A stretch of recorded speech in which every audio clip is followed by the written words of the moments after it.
નમસ્તે વિદ્યાર્થી મિત્રો, આપણે આજે ચર્ચા કરવાના છીએ ધોરણ 9 સંસ્કૃતનું જે પેપર છે દ્વિતીય વાર્ષિક પરીક્ષા.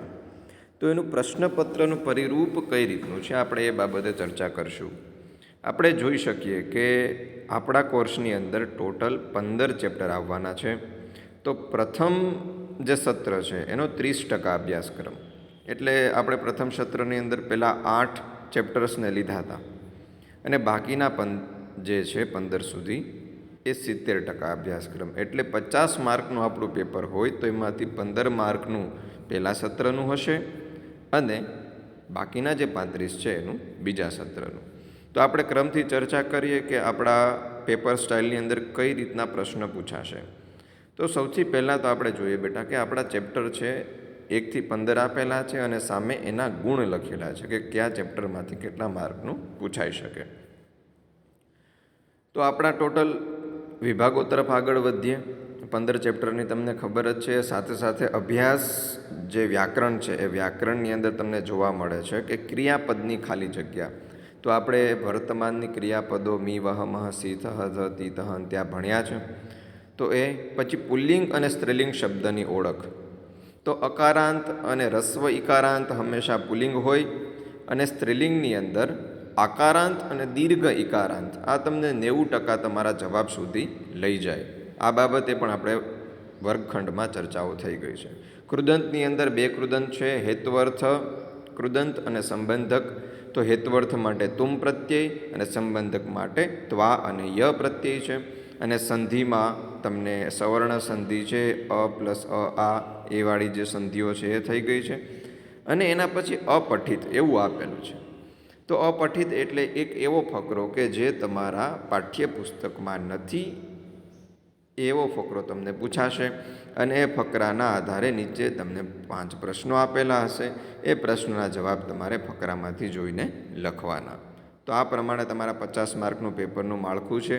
એને વધારે ડીપમાં જોઈએ તો વિભાગ એ. વિભાગ એની અંદર સૌથી પહેલો પ્રશ્ન છે કે અધોલિખિતાનામ શબ્દાનામ અર્થમ દત્તાભ્યામ વિકલ્પાભ્યામ ચિત્વા લિખત.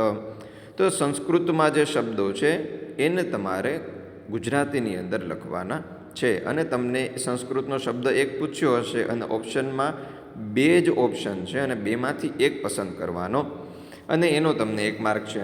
તો 2માંથી 1 પસંદ કરવામાં તો મોસ્ટ ઓફ તમે ખોટા નહીં જ પડો.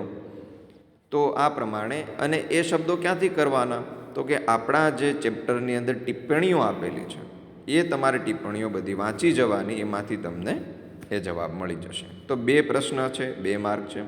પછી સમાનાર્થી શબ્દ તમે જાણો જ છો સારી રીતે. એવી રીતે વિરુદ્ધાર્થી શબ્દ એ તમારે લખવાના, વિકલ્પો આપેલા હશે. એના પછીનો પ્રશ્ન છે અધોલિખિતેભ્ય શબ્દરૂપેભ્ય પુલ્લિંગ શબ્દો ચિત્વા લિખત. મેં તમને વાત કરી એમ અકારાંત અને રસ્વ ઇકારાંત. એવી રીતે સ્ત્રીલિંગ શબ્દ એમાં પણ આકારાંત અને દીર્ઘ ઇકારાંત તમને ઓપ્શન આપેલા જ હશે. 2 વિકલ્પ, 2માંથી 1 પસંદ કરવાનો. એના પછી 9મો પ્રશ્ન ક્રમાંક છે ગુજરાતી શબ્દોનો સંસ્કૃત લખવાનો. તમને ગુજરાતી શબ્દ આપ્યો હશે તો એ ગુજરાતીનો સંસ્કૃત અને સંસ્કૃતનો ગુજરાતી એ તમને ટિપ્પણીમાંથી જ મળી જશે. માટે બધા જ પાઠની ટિપ્પણીઓ આપણે લખતા હતા એને જ તમારે વાંચન કરી લેવાનું. ત્યારબાદ 10મો પ્રશ્ન છે શબ્દરૂપમાંથી યોગ્ય રૂપ પસંદ કરી ખાલી જગ્યા પૂરો. તો એની અંદર શું કરવાનું? જે મી વહ મહવાળી જે ખાલી જગ્યાઓ છે ને એ, જેમ કે અહમ પુસ્તકમ ખાલી જગ્યા તમને ઓપ્શનની અંદર આપે પઠતી, પઠસી અને પઠામી. તો આપણે અહમની સાથે મી પ્રત્યયનો પ્રયોગ થવાથી પઠામી શબ્દ આવશે. એ તો તમારો જવાબ પઠામી. આ પ્રમાણેની ખાલી જગ્યાએ હશે. પછી છે સૂચના અનુસાર લખવાનું. તો કૃદંત હશે. કૃદંતની અંદર પણ પ્રત્યયોની આપણે ચર્ચા થઈ. તો પ્રત્યય પ્રમાણે તમારે કૃદંત જોઈ અને પ્રત્યયના આધારે પસંદ કરી લેવાનો. ત્યારબાદ સંધિ જોડો અને સંધિમાં પણ તમને 3 વિકલ્પો આપેલા હશે જે તમારા માટે બહુ મોટો બેનિફિટ છે. તો વિકલ્પોના આધારે તમારે સંધિ પણ લખી લેવાની. ત્યારબાદ વિભાગ બી. તો વિભાગ બીની અંદર ગદ્ય અને નાટ્ય કોઈ પણ 3 તમને લખવાના રહેશે. શું છે? તો કે પ્રશ્નોના ગુજરાતીમાં જવાબ. તો ટોટલ 4 પ્રશ્ન પૂછ્યા હશે અને 4માંથી કોઈ પણ 3 તમારે લખવાના અને 1 પ્રશ્નનો 2 માર્ક, એટલે ટોટલ તમને 6 માર્ક થશે. એવી રીતે ત્યારબાદનો જે 17, 18, 19 અને 20 આ 4 પ્રશ્નો છે એમાં પણ કોઈ પણ 3 લખવાના અને એના પણ તમને એક પ્રશ્નનો 2 માર્ક, ટોટલ 6 માર્ક. તો આ પ્રશ્નોના જવાબ કઈ રીતે લખવાના? તો એના માટે હું તમને સજેશન કરીશ કે તમે જે દરેક આપણો પાઠ છે કે દરેક સુભાષિત જેવા શ્લોકો છે કે દરેક નાટક છે એના અનુવાદને, મતલબ કે એનું ગુજરાતી, એ ગુજરાતીને તમે વારંવાર વાંચન કરી અને સ્ટોરી બેઝ એને સેવ કરી લો. જેટલું તમે સ્ટોરી તમારા માઇન્ડની અંદર રાખશો એટલું જ તમને એ જવાબ લખવામાં સરળતા રહેશે. તો ખાસ આ વસ્તુ ન ભૂલતા. દરેક ચેપ્ટરને એક વખત સ્ટોરી બેઝ ગુજરાતીમાં વાંચી અને મનમાં સેવ કરી લો. ત્યારબાદ વિભાગ સી. તો વિભાગ સીની અંદર શું છે? ગદ્યખંડમ પઠિત્વા પ્રશ્નાનામ ઉત્તરાણી સંસ્કૃત ભાષાયામ લિખત. ફકરો વાંચવાનો છે અને આ ફકરો તમારા ગદ્યખંડમાંથી જ હશે. અને આપણા પાસે ગદ્યખંડો કેટલા છે? તો કે બીજું ચેપ્ટર, ચોથું ચેપ્ટર, 7મું, 8મું અને 15મું. જો અહીંયા આપણે જોઈએ, બીજું ચેપ્ટર છે કુલસ્ય આચારઃ, ત્યારબાદ ચોથું ચેપ્ટર છે વલ્લભી વિદ્યાસ્થાનમ, 7મું છે સંહતિ કાર્ય સાધિકા, 8મું કાષાયણમ કોપરાધઃ અને 15મું સુદુર્લભા સર્વ મનોરમા વાણી. તો 15મા ચેપ્ટરમાંથી ફકરો હોય જ શકે એવી હું 99% તમને ખાતરી આપી શકું. માટે ખાસ તમારે એનું ભાષાંતર જોઈ લેવાનું. પછી એમાંથી પહેલો ફકરો કે બીજો ફકરો જ પૂછાય મોસ્ટ ઓફ, તો એ તરફ થોડું તમારે ધ્યાન આપવાનું. બરાબર છે? ચલો તો આગળ વધીએ સી વિભાગમાં. ત્યારબાદ ગદ્યખંડસ્ય ગુર્જર ભાષાયામ અનુવાદમ. જો આ પણ બેનિફિટ મોટો. તમે એક ચેપ્ટર કરો તો તમને કેટલું મળી જાય? સંસ્કૃતમાં જવાબ આપવાના છે એ મળી જશે.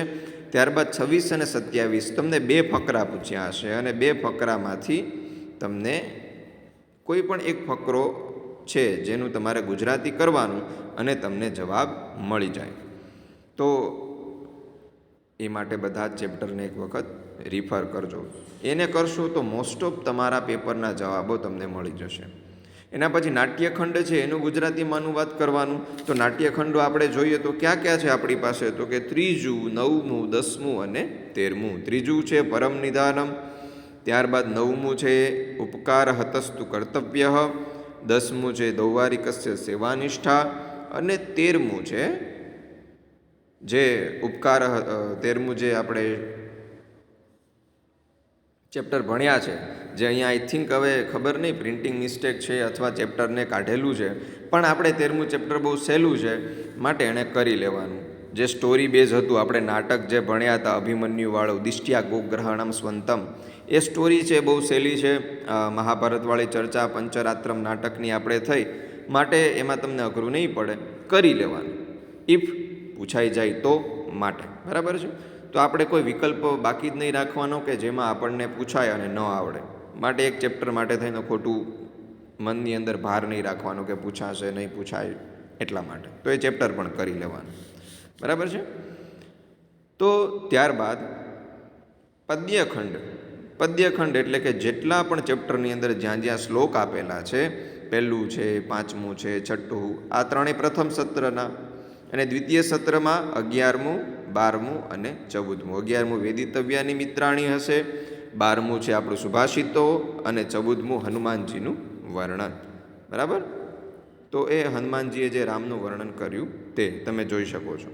તો આ આધારે આપણે એના તમે ગુજરાતી કરી લો તો પણ તમને પૂરા માર્ક મળી જશે. અને 3 માર્ક છે એક જ શ્લોકનો અનુવાદ કરવાનો. જો એમાં પણ નીચે લખ્યું છે કે અભ્યાસક્રમમાં સમાવિષ્ટ પદ્યમાંથી 2 લીટીના 2 અથવા 4 લીટીનો 1.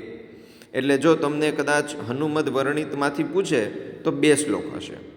બરાબર? અને 4 લીટીવાળો જે સુભાષિતોની અંદર જે 5મો શ્લોકને જે હતો દીપવાળો, કુળદીપક, જે પુત્રની સાથે દીવાની સરખામણી હતી, તો એ 1 શ્લોક હોઈ શકે.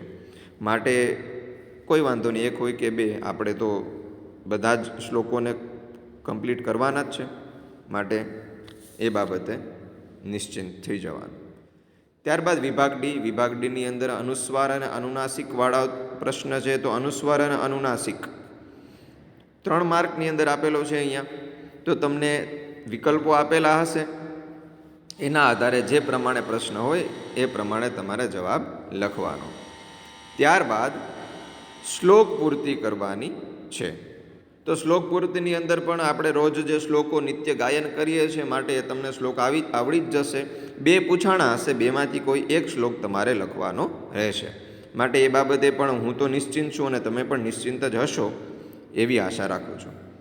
ત્યારબાદ ગદ્યખંડ વાંચી અને પ્રશ્નોના જવાબ, એ જે મેં તમને કીધું અપઠિત બહારથી જ પૂછાશે, એના આધારે તમારે એ પ્રશ્નોના જવાબ લખવાના છે. 5 માર્કની અંદર છે, 5 પ્રશ્ન પૂછાશે.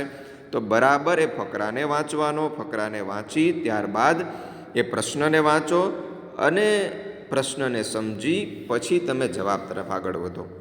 જોવાનું કે પ્રશ્ન પૂછાણો છે તો પ્રશ્નને મળતો આવતો લાઈન કઈ છે તમારા ફકરાની અંદર, તો એ લાઈનની આગળ પાછળ જ તમારો જવાબ તમને મળી જાય. માટે એ બાબતે પણ થોડુંક વિશેષ વાંચન કરી અને પછી જ જવાબ લખવો. બરાબર.